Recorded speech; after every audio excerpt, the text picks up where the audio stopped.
Hey y'all, welcome back to Daydream Manor Flower Farm. I'm Dawn, I live in South Louisiana, and on this video, let's check and see how Mr. Daydream did while I was gone. Well, hey y'all, welcome into the high tunnel on this kind of overcast, funky day. Y'all, weather's supposed to get bad again the next day or two.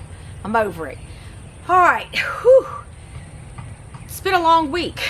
So I got back last night from DC. If you missed it, I took my granddaughters and my daughter to DC. That was the grand girls' Christmas present, and we spent 6 days. Yeah, I've been away 6 days. I had to stop and think. We did drive there. My oldest granddaughter has MS, and she has some developmental issues, and so trying to talk her into flying was no bueno. Just wasn't going to happen. She had a lot of anxiety around it, a lot of processing issues. So we decided to drive. So we drove from here to Chattanooga, stayed the night there, and then finished the drive and did the same thing on the way back. So it went really well. Our plan when we were there was going to be to use Lyft, to walk some of the, and get around that way. We stayed in the Capitol Hill area at a really nice Airbnb. But we ended up buying my oldest a wheelchair. So with MS, her legs get tired. She gets fatigued very easily. And after the first day, we were midway through our first day of really getting out and seeing some things, she started getting really tired.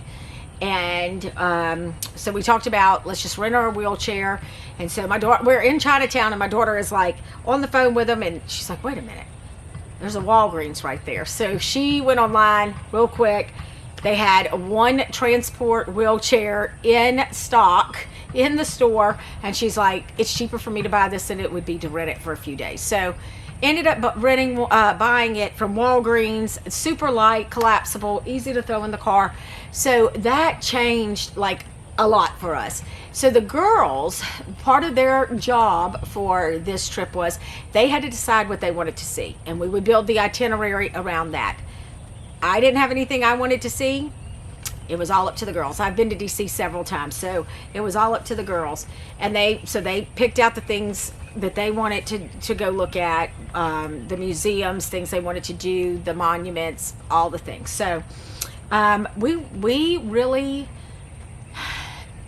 really on this trip, so normally, y'all know, a lot of times when we go on vacation and it's like go from the time you get up to the time you go to bed. This vacation, this trip was really based on them. So we went at the oldest, we went at her pace, and so which made it really enjoyable too. We had a lot of fun. We spent a lot of time in different museums. So good trip, long trip. And so I was a little bit worried about, this is what I also want to tell y'all.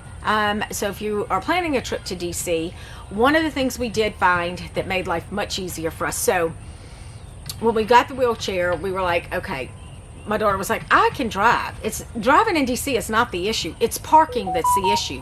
Because let me tell y'all what happens. And I was really frustrated about this. So around the museums where parking is, especially handicap parking, which she has a handicap tag, the food trucks block those. Literally, they park all over and they block those spots. And I was so frustrated because I was like, do the police not ticket them? Do they not move them? I don't understand. So that was super frustrating. But then I came across an app, Spot Hero, not paid for, just found it on my own, that you can go in and put in what kind of vehicle you have and parking, where you want to park, so whatever the place is you want to park. And so that made it super easy. Before we'd leave out in the morning, I would go and reserve a spot, so I was able to get handicap parking and covered garages. So it was super nice. Was able to pay for it online. Yeah, it just made life so much easier. So highly recommend doing that if you're going and you need to have, and you want to drive. So anyway, trip was great. I mean, the girls are just at an age where they travel well. I laugh because the youngest is 9. I call her Mavis. That is not her name, but she is literally an 80-year-old woman in a 9-year-old body. Y'all, she sleeps in a muumuu and she wears a silk bonnet to bed. So she was my roommate, and she's like me. Come 8 o'clock, she's going to the bed. Like, she's done she needs her sleep. And so I got tickled because in the middle of the night I had a hot flash, so I'm like throwing the covers off and I'm laying there. Well, I must have woke her up because she sits up and she looks and she sees I'm uncovered and she covers me back up. Now y'all know I was sweating, but you know I didn't move them covers because I was like, be still my heart. So she was my roomie. We had a good time. But now it's back home, and last night when I got out of the car, when my daughter dropped me off, I was like, oh, I need to go look. But y'all, everything looks good. I don't know. I'm hoping you can see. Let me move this around a little bit. The campanula is blooming. Some of it is very short, so I'm gonna go cut that back. The snaps took on a whole lot of growth. Even the lisianthus have sprouted in a week. And then look what I spied over there. I hope y'all can see them there. I have some ranunculus, probably because they felt threatened, and they should have.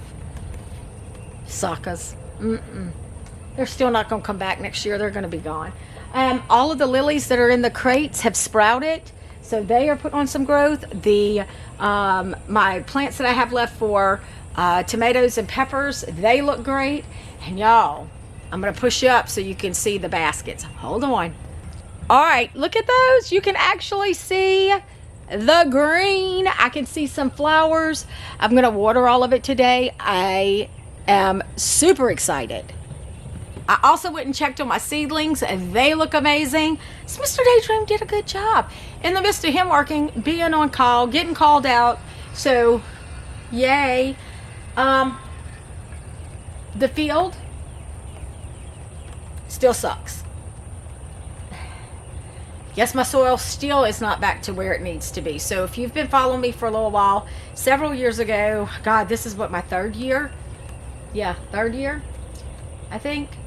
Anyway, I had gotten some bad soil in, and it was terrible. And so we have been amending our soil every year, fertilizing, all the things.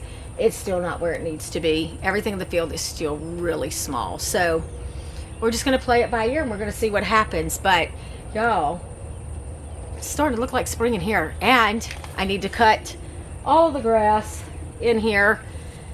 So I have a list of things to do today, but it's all good. So I am super happy. Mr. Daydream always does a good job. He is more of a perfectionist than I am, so I didn't really worry about it. But it is a lot when you're not used to doing it and you don't have it worked into a routine. It can become overwhelming. So with all that said, I am going to go water now, because I'm going to go hit all of these with some water, and go take my seedlings out of the stem shed and put them on the back porch to harden off, because those are my warm season, and I'm going to try to get those out next weekend. So all right, I hope you all have a wonderful day. It was great catching up, and I'll see you soon.